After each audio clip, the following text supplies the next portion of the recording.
একটি দর্শন দাঁড় করাতে গিয়ে যে রক্ত ঝরিয়েছে, যে নির্মমতা করেছে, এটা কখনোই প্রত্যাবর্তন হবে না। তা আমিও সেটা বলি যে আজকে যারা এই বিপ্লবের সাথে সম্পর্ক, আমরা পরস্পরের অনেক বিষয়ে সমালোচনা থাকবে। আমি এর আগেও বলছি, অন্তর্বর্তীকালীন সরকারের নানা কাজ দিয়ে আমরা সমালোচনা করব, আমরা কথা বলবো, কিন্তু তারপরেও ডক্টর ইউনূসকে আমরা ব্যর্থ হতে দেব না। কারণ তিনি যে কথাটি আমাদের ভারপ্রাপ্ত চেয়ারম্যান বলেছেন একদিন আগে, যে উনি বলেন এই রক্ত ঝরা আন্দোলনের মধ্যে দিয়ে সরকার কনস্ট্রাকটিভ সমালোচনা যাতে হয়। আমরা যে সমালোচনা করছি, আবার পাশাপাশি থেকে বসে একসাথে আমরা কথাও বলছি, মানে আপনার ডেমোক্রেটিক কালচারে এটাই হবে। একই পার্লামেন্টে, একই কংগ্রেসে বিরোধী দল থেকে সরকারি দল থেকে গণতন্ত্র তার বিবর্তনের মধ্যে দিয়ে আজকের যে রূপ পেয়েছে, সেটা তো তাই। বিরোধী দল সরকারি দল পাশাপাশি বসবে, কিন্তু একে অপরের সমালোচনা করবে। এখন আমরা কথা বলছি, ডক্টর ইউনূস সাহেবের বিরুদ্ধে কথা বলছি, অন্তর্বর্তীকালীন সরকারের বিরুদ্ধে সমালোচনা করছি, কিন্তু এটা করার পর মনের মধ্যে এই ভয়টি নেই যে আমি গুম হয়ে যাব, বা আমাকে ধরে নিয়ে গিয়ে বা বাসা থেকে আমার স্ত্রীর কাছ থেকে ধরে নিয়ে গিয়ে আমি ক্রস ফায়ারের শিকার হব, সেই ভয়টি তো নেই। অপরকে ওই জায়গা থেকে তো আমরা মুক্তি পেয়েছি, ওইটুক নিঃশ্বাস তো আমরা নিতে পারছি। সুতরাং একটি গণতান্ত্রিক পরিবেশ থাকলে পরে সেখানে অনেক কিছুই সম্ভব। আপনার কি বলেন যে সাহিত্য, শিল্প, বিজ্ঞান, প্রত্যেকটি বিকাশ হওয়া সম্ভব।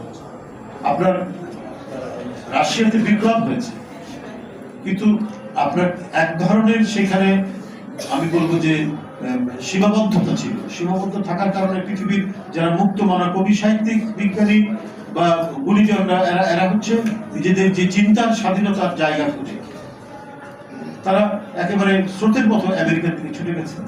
ফলে আপনার 1945 থেকে পরবর্তী পর্যায় পর্যন্ত আজকে পর্যন্ত আপনার জ্ঞান বিজ্ঞানের চর্চা যেটা মার্কিন যুক্তরাষ্ট্র অথবা গণতান্ত্রিক বিশ্বে যেটা হয়েছে, অন্যান্য যেখানে একদলীয় শাসন, কর্তৃত্ববাদের শাসন, সেখানে হয়তো অন্যভাবে নানাভাবে হয়তো কিছুটা এগিয়েছে, কিন্তু এদের মতো করে এগোতে পারেনি। এবং নাগরিক স্বাধীনতা যেখানে নিশ্চিত হবে, যেখানে সেই নিশ্চয়তাটুকু থাকবে, সেখানে অনেক কিছুই করা সম্ভব। এমনকি সবচেয়ে যে দুর্ভিক্ষের কথা এখানে আলোচনা করা হয়, সেই দুর্ভিক্ষও আপনার মোকাবেলা করা যায়, নিরসন করা যায়, দুর্ভিক্ষে ঠেকানো যায় আপনার যেখানে নাগরিক স্বাধীনতা নিশ্চিত আছে, তথ্যের অবাধ প্রবাহ আছে। সেটাও তো আপনার গবেষণার দ্বারা প্রমাণিত হচ্ছে। অমর্ত্য সেন সেই প্রমাণ তো রেখেছেন।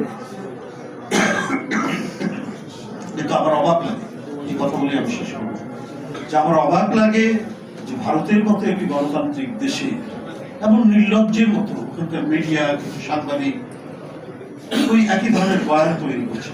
শেখ হাসিনা যেমন করেছেন, সে এক ফ্যাসিস্টের পক্ষ অবলম্বন করে বয়ান করেছে, এবং তাদের মনে হচ্ছে অনেক দিনের গুপ্তধন তারা যেটা মানে সঞ্চয় করেছে, সেই গুপ্তধন যেন হাত ছাড়া হয়ে গেছে। সেই গুপ্তধনের উপর মনে হচ্ছে যে একটা দানব বোধহয় শুয়ে আছে তাদের কথার মধ্যে, আমরা এইটা মনে হচ্ছে। আজকে যে গণতন্ত্রের পথরেখা অনুযায়ী একটা গণতন্ত্রের চর্চা, অনুশীলন, একটা গণতান্ত্রিক রাষ্ট্র এবং সমাজের যে বিকাশ হওয়ার সম্ভাবনা যেটা তৈরি হয়েছে, এটা কোনোভাবেই তারা ইয়ে করছে না, এবারে সহ্য করতে পারছে না। শুধুমাত্র শেখ হাসিনার মুক্তি, জানো, এটা একটা গণতান্ত্রিক দেশের কাছ থেকে তো আমরা এটা আশা করতে পারি না। তাদের কেউ কেউ খাপছাড়া টাইপের কিছু মানুষ, তারা মিডিয়ার সাথে যুক্ত, বলছেন বাংলাদেশ আর থাকবে না, পার্শ্ববর্তী একটা স্বাধীন দেশ সে থাকবে না। সে কথাটাকে অ্যালাউ করছে কি করে ভারতের নীতি নির্ধারকরা? এবং এই যে শেখ হাসিনার যে বক্তব্য, তাকে আশ্রয় দিয়েছে, ঠিক আছে, সেটা দিতে পারে, কিন্তু তাকে ফ্রি হ্যান্ড দেওয়া, যে সে বলবে বাংলাদেশের বিরুদ্ধে, বাংলাদেশের এখানকার যে পরিবর্তন হয়েছে সেখানে তার মন করে কথা বলছে, উস্কানি দিচ্ছে, মানে অরাজকতা তৈরির প্রচেষ্টা চালাচ্ছে, এবং সেটা চালাতে গিয়ে যে প্রতিক্রিয়া হচ্ছে, সেই প্রতিক্রিয়া আপনার পক্ষে অবস্থান নিচ্ছে ভারতের পরিস্থিতি। এটা অদ্ভুত ব্যাপার। আজকে এখানে আপনাদের এখানে আসার সময় দেখলাম একজন ওই কি বলে